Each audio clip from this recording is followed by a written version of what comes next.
Welcome to the Colorful Kid podcast. Today we're joined by Diego Segura as we recap the group stage for Mexico's Gold Cup run so far. Diego, how's it going? Doing pretty good, man. How about you? Who you got in the back of that kit? Good guess. No, it's one of Ronaldo? the yeah, Oh, yeah. nice, nice. I haven't seen their new kit this year, but it's their Manchester United's like kits are kind of all the same Yeah, nowadays. they're all the same, yeah. Yeah, There's kind of nothing sucks. really different. Anyways, Mexico draw Costa Rica with Vasco sporting a new call it a 4-2-3-1 formation with some changes in there. We got Mateo Chavez at left back, Jorge Sanchez at right back, Luis Chavez in the middle. What are your thoughts on the formation and the guys that he plucked into the starting lineup?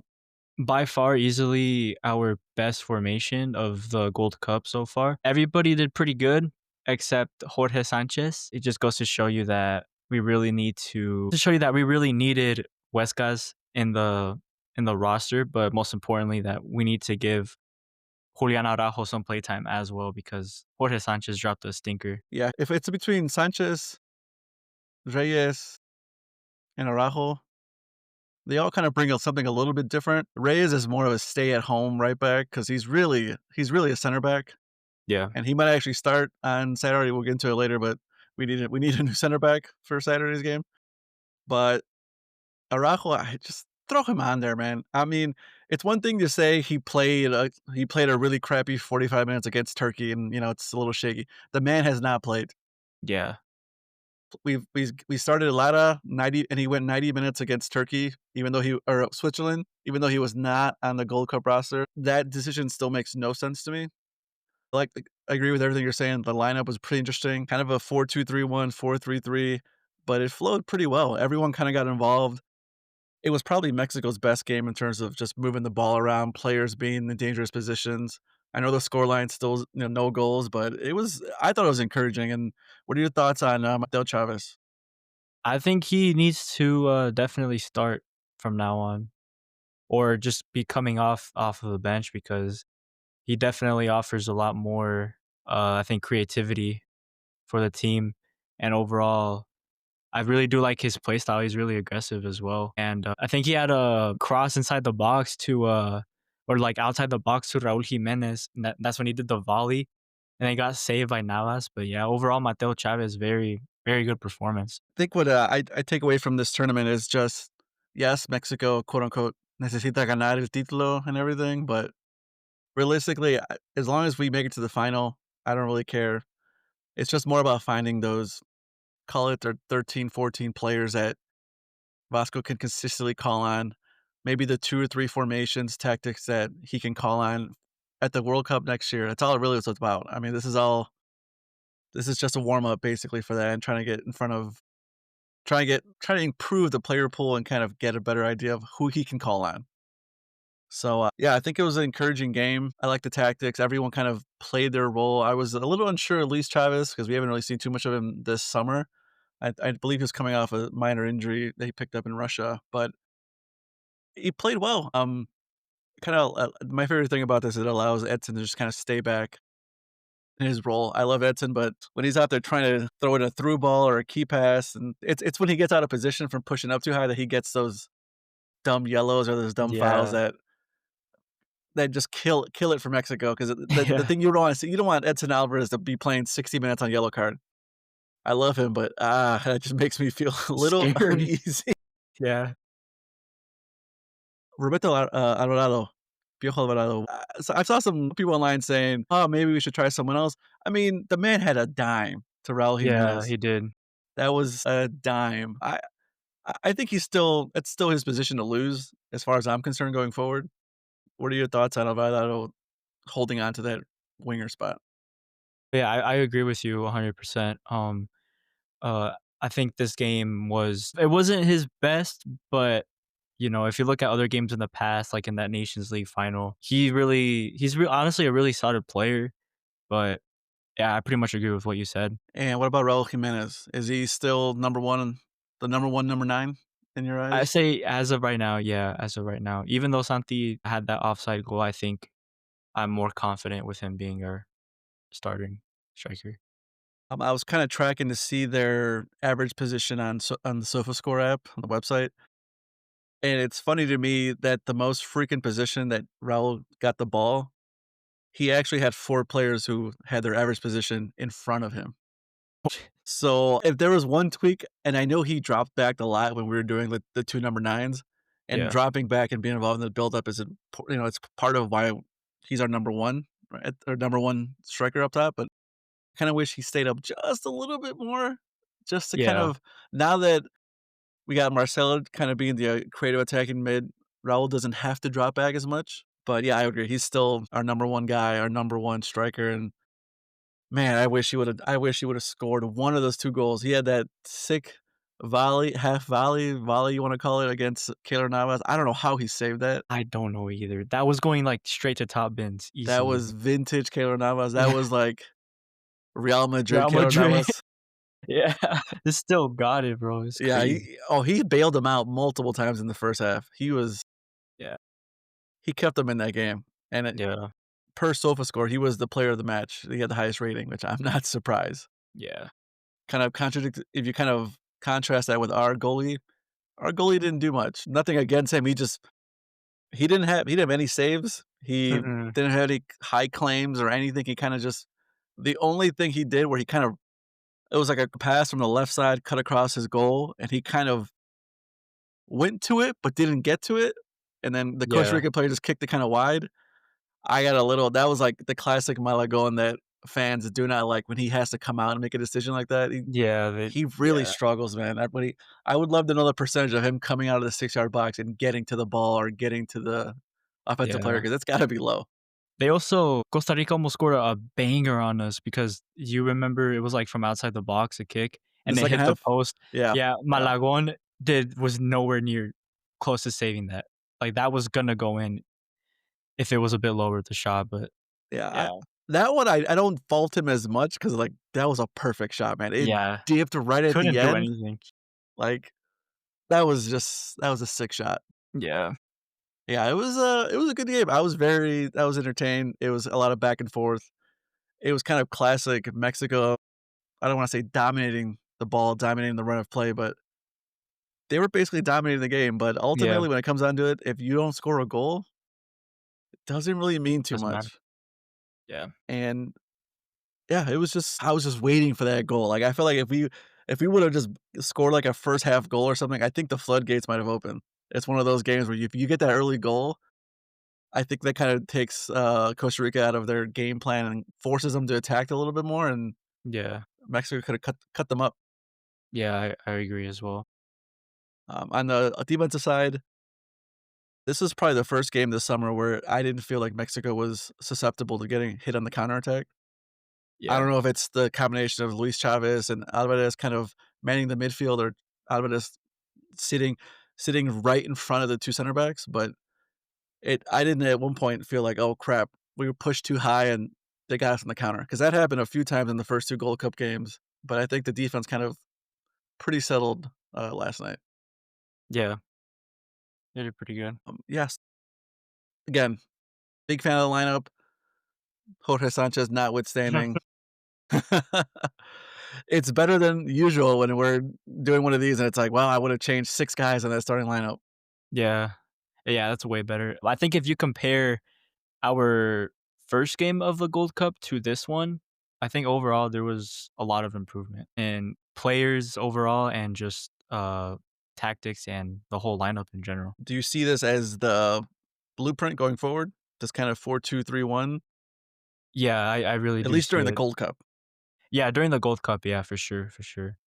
'Cause it just offered a lot more opportunities for the whole team, and like you said, everybody was participating, doing their thing, contributing. Yeah, I agree. It kinda threw me for a loop when I saw it. I was like, but it worked, man. It worked well.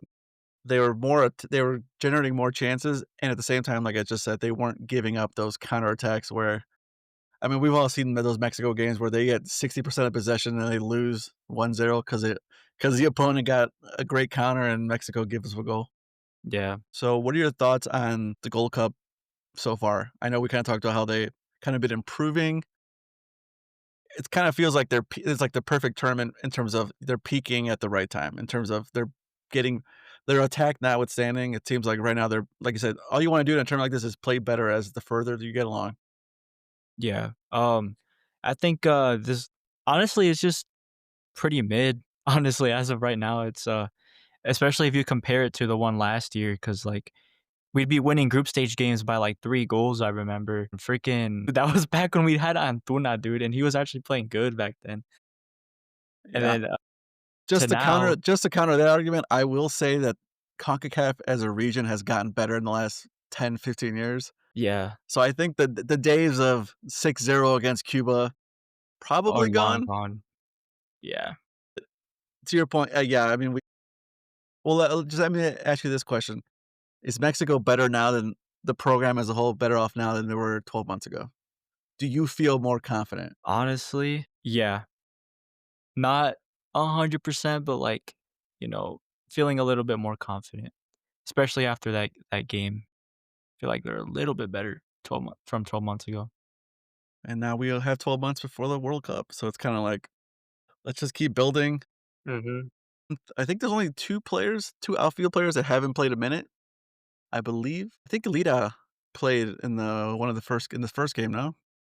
Yeah, I think he, like, a substitute, I'm pretty sure? Or was he a starter? I think he was a starter. He did start in a game against, Dominican Republic. Dominican, yeah. Okay, I see it here. When I saw that, I was just like, "Why is he starting?" Nothing against him, but it just goes to Edson. Mexico has these other players that play that number 6 role. They're not as good as Edson.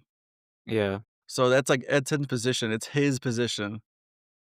So when you play another player next to him, it's not doesn't make sense when you're playing pretty much 2 sixes next to each other.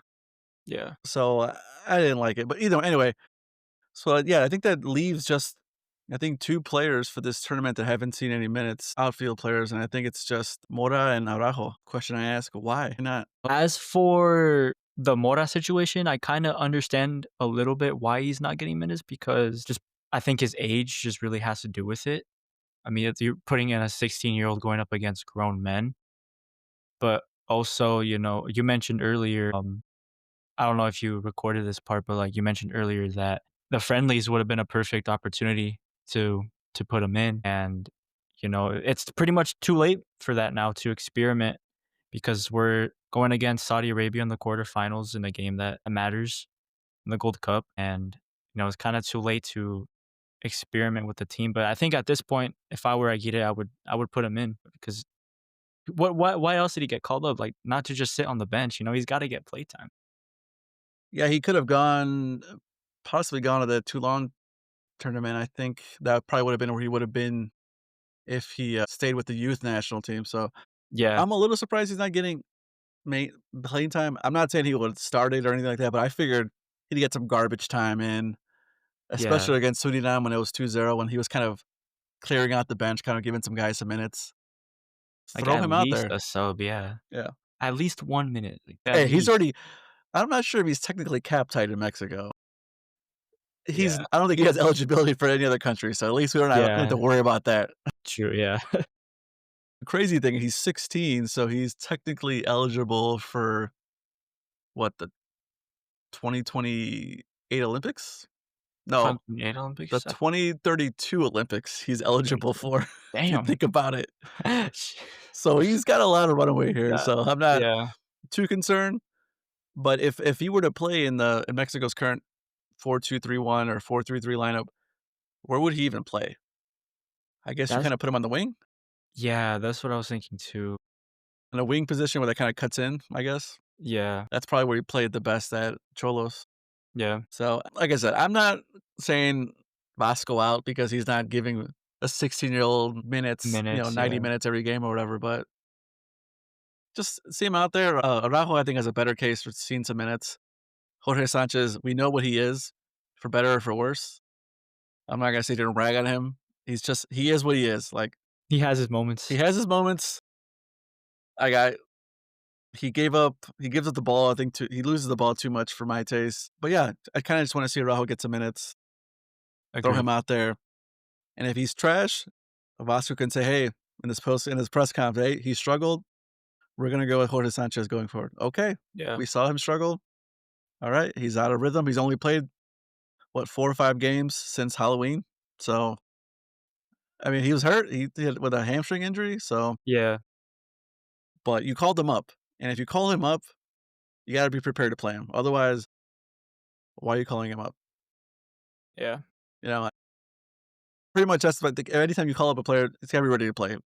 Only exception, maybe if you bring the 3rd goalkeeper, I yeah. get Okay, it. that's Sometimes you reasonable. bring in a goalkeeper, you don't expect them to play that much, but maybe try some leadership, kinda like what Ochoa's doing. Okay. And Mora, I'm borderline giving him a pass because at least he's in front of Vasco every day. Yeah, At he least is. he's there, it's better than him buried in the U21 squad or something like that where he's not in front of the coaching staff. So I think the fact that he's still in the Gold Cup roster, I think kinda still gives him an outside chance of making it to the World Cup, Yeah, especially with the expanded rosters. So I think you get 25, 26 players. That's probably gonna be the case for next summer too. So going forward though, Mexico on Saturday against Saudi Arabia, gotta win, I guess. yeah. Gotta win. There's nothing else other than he's gotta win. Yeah, I think it's gonna be a really good matchup because the last time we played them was the 2022 World Cup, and that game had so many moments. So we I have to win. aged like 5 years watching that game, bro. That game was Dude, I know. There's so many what if moments. the So many what offside was if. it the offside call on Antuna There's that really like wasn't 2 goals. offside? Yeah. There's like 2 goals that were offside. And then It was Argentina just not doing anything for us either, not helping us yeah, that out. was yeah. But yeah, Mexico takes on Saudi Arabia on Saturday in Glendale, Arizona. And right now the USA plays Costa Rica in Minneapolis. We're on opposite sides of the board. Shocking. USA, Mexico on opposite sides. Like CONCACAF ever makes that happen on purpose. I think tonight there's some games that will decide who the bottom of the bracket are. So, yeah, Okay. and then Mexico plays July 2nd after that, and then July 6th in Houston. So, I'm happy the tournament kinda wraps up a little earlier than it used to, I feel like, Yeah. because I feel like in years past, it was a little bit more delayed, so it was a little further into the summer, and it would piss me off because this tournament happens too frequently, and all our European players would always miss the beginning of preseason with the European clubs, and it'd always be, like, annoy me because 'cause I'm just like, "Come on." I mean, it's preseason is a big deal for these European clubs, especially if you're a new player.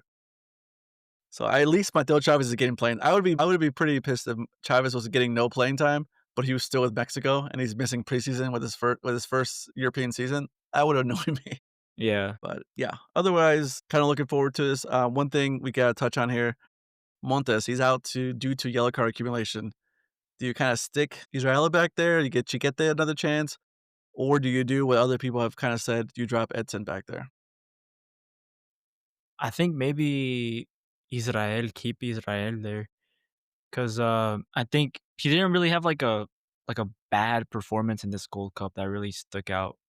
I think overall he's been solid, so, I would just put him there. And then like you said, if we put Edson all the way back there, I fear that, like, he'd do some outrageous shit or, like, cause a penalty or something, bro, like, because he's so unpredictable. So, I don't know. No, I would stick Reyes back there, and they kind of that also gives Vasco the flexibility, not that we've done it too much, but you can go to 3 in the back. Ooh, 3 in the back, dang. You can just do not that I think he's gonna do it to start off, but Yeah. you never know. I mean, it gives you the option because he's kind of he's he's a wide center back. That's the role he plays. He doesn't really play right back anymore at America, so I think that'd be a good position for him. I mean, it just gives you more options, and really, like I said, this tournament's all about finding those 2 to 3 tactics. 'Cause nothing is crazier when we all suffered through the Tata Martino era where he would literally play a formation that the player said, "Oh, yeah, we've never really practiced this before." My god. I mean, that's one thing that just blows my mind when you ask the players, "Oh, have you guys done this formation in practice?" "No, not really." "Okay, so we're just gonna bust it out against Argentina in the World Cup?" So I'm okay with him kind of trying different tactics and because before he did the whole 2 number 9s up top, we were like, "Just try it. Just try it." Yeah, we were trying. Yeah. 'Cause that was my biggest thing with Tata Martino is he had one way of playing, and it was good, and it worked out for Mexico for, his first 18 months on the job. But then once Raul Jimenez got hurt, Tata did not change his tactics. He did not change how he played, and when you don't have the personnel to play that style you want, you don't make it out of the group stage. Yeah. So, I'm glad that Vasco's showing a little flexibility when it comes to the tactics. Yeah, I agree. He's a very pretty good coach as of right now. Better than Jimmy, that's for sure. Jimmy lost Yeah, yeah. the Club World Cup. Saw that, yeah. Well, I'm not gonna people are clowning him on Twitter. Dude, he Nah, got the I don't job wanna a clown week and him. a half ago. Exactly, yeah. What do you want him to do? Like, he just started 10 days ago, I think, or something like that. Yeah, they threw him into this mess because once Almeida left, like, it just absolute shit show, Yeah, so and they threw him into it. I thank you for getting us the Gold Cup, Jimmy, when he won us the Gold Cup, and then he got lost at the Copa America. I don't blame him as much as other people do. Yeah. I blame the FMF for, hey, when they brought him on for that Gold Cup, that's when we should have done the quote unquote generational change back in 2023. Yeah. Instead, we had like a one of the older lineups in the Gold Cup. That made no sense. Yeah. Then, oh, generational change in Copa America. Seriously? Not that we actually even did it, but like, this is not an apologist podcast for Jimmy Lozano, but I wish him well. Any Mexican manager, I wish you well because there's a few of them in Liga MX. Yeah. So yeah, at Gold Cup expectations. Let me give you a predict. I'll give you my prediction. Mexico makes it to the final and And wins. loses? And Nah, wins? wins. Okay, okay. I don't even care. Just make it to the final at this point. Yeah, honestly, make it to the final. I agree. I'm just curious to see where Canada ends up on the bracket. Yeah, Canada's looking they're looking scary, but didn't they draw, like, a couple days ago or something like Canada? that? I honestly don't know. All I know is their coach just keeps talking shit and Dude, he says so much, bro, like, he isn't he, like, under investigation or something too? yeah, and I no one really knows why because some people are saying like, "Oh, it's because He spoke out, he like spoke out," or like he was talking to because I think he was suspended from being on the bench or something. yeah, So he sat where CONCACAF told him to sit, but then they changed their minds and said he couldn't sit there. I don't know, man. I don't care, but it is what it is. yeah, I'm not that concerned. yeah. Real quick while I have you here, Club World Cup. I know we talked about it a little bit before we started recording. Thoughts on it overall? Very shocking, honestly, especially for the European teams. They're getting humbled by South American teams, which is crazy. That's kind of how it always is though, because it's like the South American clubs wanna win it so badly, Yeah, or like the European teams are like, "Dude, I just played 50 games this season. yeah, like, we don't care about this, We like, we're don't just care trying as to go much. home, just trying to go on vacation. I'm just trying to get home." Like, if you look at, some of the game totals this season, I think the biggest number I saw was, like I forget what club it was. Ironically, I think it might have been Botafogo. I think they had, like, 78 games played this season, Jeez, oh my and I god, think the smallest number I saw, I think, was, like, 44 by, I think, one of the Red Bull teams, damn. or RB, sorry. Technically, it's not Red Bull, it's RB Salzburg, even though we RBs, all yeah, know, yeah. Or maybe I forget, one of the Red Bull teams had, like, 44 games, and that was, like, the smallest amount, so, like, still a lot. some of these guys are running on fumes, man, Yeah. and, yeah, we talked about it before, but, like, playing these games at noon, local kickoff time, brutal, man. Yeah, it's just bad for, like, the attendance as well, like, empty stadiums and stuff. Yeah.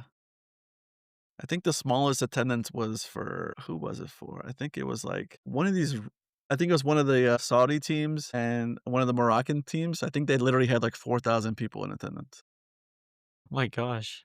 Luckily, I believe it was played at, like, one of the smaller stadiums that host a game this Club World Cup, but, yeah, some of the attendance is brutal, but I don't blame people for not going. A, prices are insane, and Yeah, B, if I'm a fan, am I really gonna take off a work day to go sit in the sun, 100 degrees on a Monday on a too. Monday? Like, Yeah. I'm glad it's been good, like, at least some of the games have been competitive and Mhm. Pachuca's out, but, I mean, Montiel did pretty well. I know Seattle's out. Vargas, Obra Vargas did well.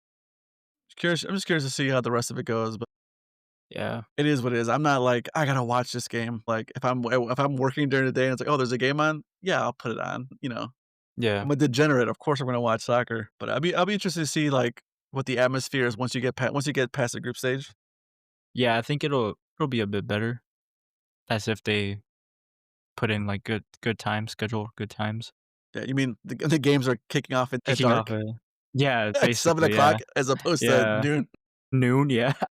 Yeah, those are brutal. Well, where can we find you on, social media, Diego? You can find me on TikTok and Instagram and YouTube as DinoBoy117, all 3 platforms the same. Nice. Well, that's it from us tonight. Thanks for listening, and make sure to leave us a review and a subscribe to the pod wherever you're listening from. Thanks, Yep. guys. Later. See